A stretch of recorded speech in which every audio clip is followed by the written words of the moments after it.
Bonjour, je suis Patrice et tu écoutes Du silence à la présence, le podcast qui explore ce qui nous empêche parfois d'être nous-mêmes sous le regard des autres et ce qui nous aide peu à peu à retrouver une présence libre. Et aujourd'hui, je vais te parler d'un sujet surprenant avec cette question. Pourquoi ta voix change quand plusieurs personnes t'écoutent? Surprenant, n'est-ce pas? Mais voyons le truc, c'est qu'il y a des moments où ta voix te ressemble. Quand tu es tranquille, avec une personne, dans un espace où tu te sens à peu près en sécurité, ta voix elle est là, elle sort dans ta tonalité, dans ton rythme, dans ton expression, on va dire normale. Et puis parfois, il y a des regards qui se tournent vers toi. Peu importe que ce soit dans un environnement professionnel ou personnel. Et là, sans prévenir, il y a quelque chose qui change. Je ne sais pas si tu l'as déjà senti, mais moi je l'ai énormément senti ce truc-là. C'est que ta voix, subitement, c'est plus la même. Elle devient plus fine, plus grave, plus serrée, plus petite, plus douce, plus rapide, mais surtout moins stable. Et le plus troublant, ce n'est pas seulement qu'elle change, c'est que toi, tu entends ce changement en direct. Tu sens qu'il y a quelque chose qui se joue, mais tu sais pas quoi. Et c'est ça le plus surprenant, c'est que le fait que tu t'aperçoives qu'il y a un changement dans ta voix, moi je sais que tout de suite, je me disais, ça y est. Dans mon histoire, c'est ils vont se moquer de moi. Ils vont repérer que je suis stressé. Ils vont repérer que je suis pas bien. Mais si tu connais ce moment-là, je pense qu'il y a de fortes chances que tu aies déjà pensé que ta voix te trahissait. Comme moi, j'ai pensé longtemps ça et j'ai surtout détesté ma voix pour ça aussi. Et que le problème, que tes problèmes venaient de cette foutue voix qui te gâchait la vie. Un peu comme si elle te lâchait au pire moment. Mais à mes yeux, et avec du recul aujourd'hui, ce n'est pas vraiment ce qui se passe. Ta voix change, en fait, quand ton niveau de sécurité intérieure change. Ah oui, ta voix, elle ne sort pas de nulle part. Hein, quand tu parles normalement, là, quand tu es avec des personnes de confiance, elle sort avec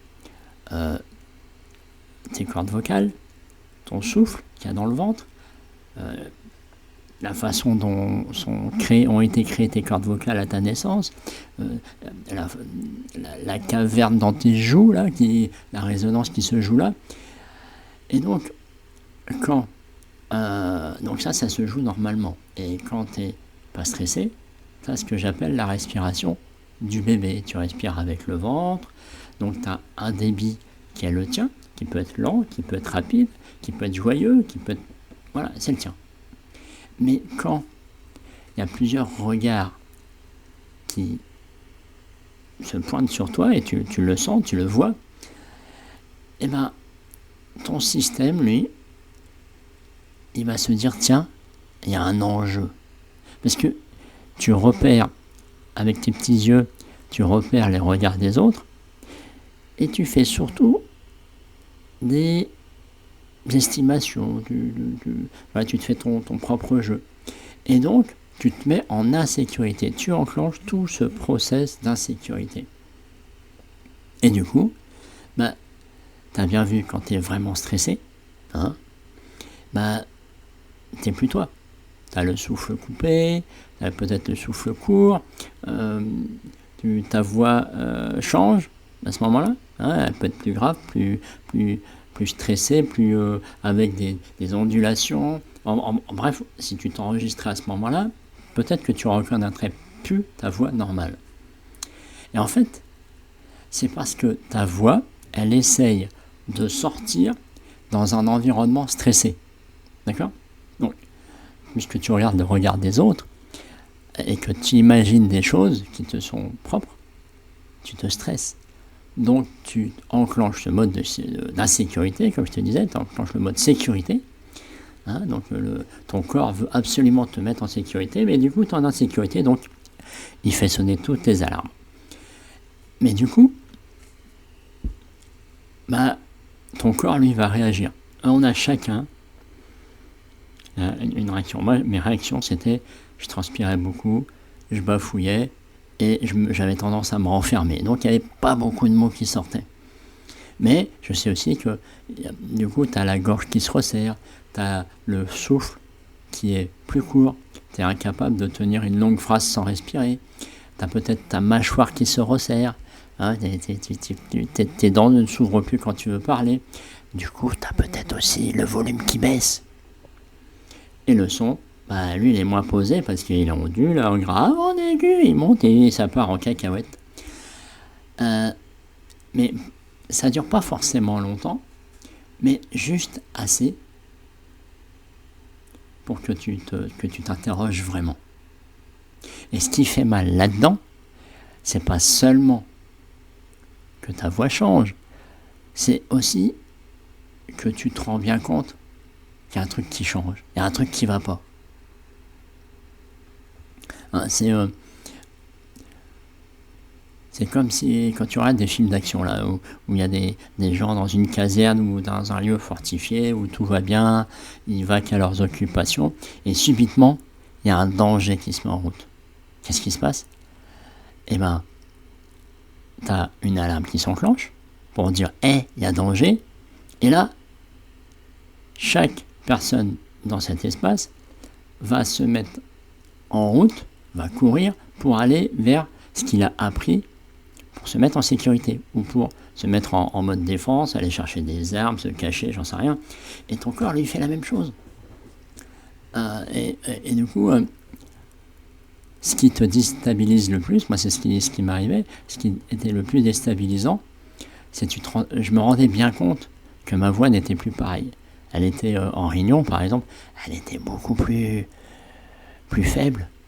Au fond de la salle, on me disait « Patrice, parle plus fort !» Le truc qui me stressait encore plus en fait. Et du coup, tu te mets en mode autosurveillance. Tu te dis, bon, il faut que je parle plus fort. Bon, est-ce que je bafouille? Bon, j'ai perdu mes idées. Où sont perdus mes mots? Où sont passés mes mots? Et t'es là, tu te paralyses en fait. Tu te paralyses et parce que ta voix, tu t'aperçois que c'est plus la même et tu t'efforces de retrouver ta voix. Mais pour info, tu n'y arriveras pas tant que tu es toujours en insécurité.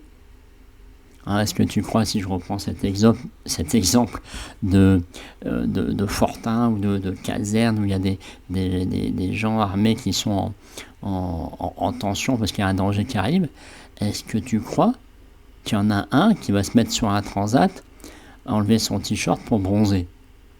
Je suis pas sûr. Franchement, je suis pas sûr. Lui, il va aller chercher ses armes ou faire ce qu'il a à faire pour défendre sa position. Et ton corps, c'est pareil.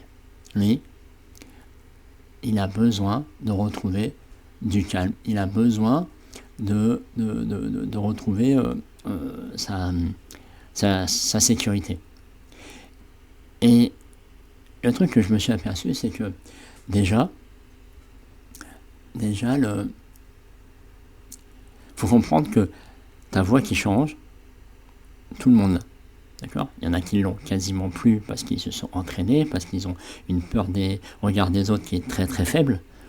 Par exemple, moi mes premières conférences, j'étais tendu, il fallait que je fasse attention à ma voix, mais je m'étais entraîné. Aujourd'hui, quand je le fais, ça va. Je peux encore mieux faire, c'est sûr, mais ça va. Et du coup, ce que j'ai retenu, c'est que ta voix qui change dans ces moments-là, c'est pas une preuve de faiblesse. C'est simplement une trace de ton système qui cherche à parler, parce qu'il peut-être il doit parler si tu es en réunion, tout en se protégeant. C'est-à-dire qu'il veut pas montrer qu'il est en mode défense, il veut pas montrer qu'il est en insécurité, il veut pas montrer. Moi je me souviens quand il s'agissait d'aller rencontrer des filles à l'époque, là j'étais vraiment tendu et j'étais pas du tout à ma place. Donc il fallait vraiment retrouver une position de calme. Et j'ai vraiment au fur et à mesure compris que c'est pas parce que tu as une sensibilité qui se met en route. Tu vois, moi je sais que par exemple, s'il y avait des choses qui me touchaient, je crois que je l'ai déjà partagé. Tiens, par exemple, un jour, je vais voir un film d'action. D'accord ?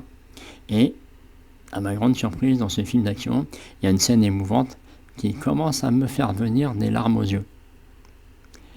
Et en fait, j'ai regardé à droite et à gauche si il y avait quelqu'un qui allait me voir m'essuyer les yeux. Mais il faut que tu saches que la situation se passait chez moi tout seul. Tu vois, l'impact du regard des autres chez moi était tellement fort à ce moment-là, et que même tout seul, j'avais peur qu'on me regarde montrer ma sensibilité. Et donc, c'est pas une preuve de faiblesse. C'est simplement une vérité, ta vérité, qui cherche à sortir. Et peut-être que le vrai sujet de cet épisode, c'est pas de réparer ta voix. Peut-être que le vrai sujet, c'est de comprendre dans quel état intérieur ta voix essaye de sortir. Parce qu'une voix plus libre ne naît pas forcément d'un effort de correction. C'est comme quand tu fais du chant, j'ai fait un peu de chant, si tu essayes absolument d'harmoniser ta voix et que tu n'arrives pas à trouver la bonne tonalité, plutôt que de t'arrêter, de respirer et de dire « Ah oui, c'est là ». Et là, tu n'es plus dans la correction. Tu es dans le retour à toi.